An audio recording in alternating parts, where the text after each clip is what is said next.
Martin O'Neill wasn't happy with something that was said the other week. So it was Keith Andrews. O'Neill... Probably, I think it's more about Keith it's not just about Keith Andrews. I think O'Neill generally is getting a sense in the media. People are wondering, well, what does he do exactly? And bits of luck, and with the draw and with Gareth Bale out, Keith Andrews sort of quipped that at the moment if Martin fell in muck, he'd still smell of Old Spice. And O'Neill seemed to hear this. He was speaking to the Sunday papers last week, and apologies for language here if you have kids in the car.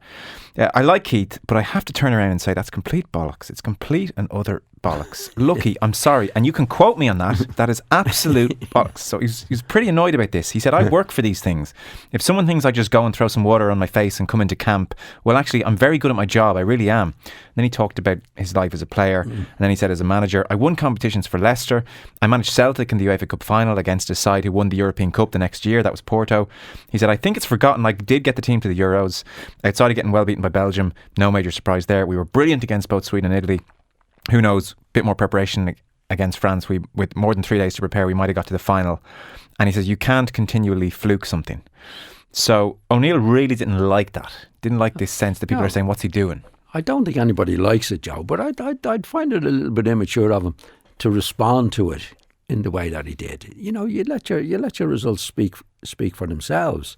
And there's no doubt in the draw in the last two thing, which has nothing to do with him. Sure.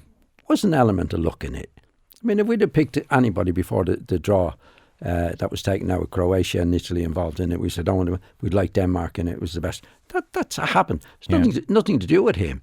I think the resentment is about, well, I don't do anything and it happened by luck that we did this and that the other. There would be an element of that in it, but there's so many aspects to management, Joe, that it's very hard to talk about it in a sensible way.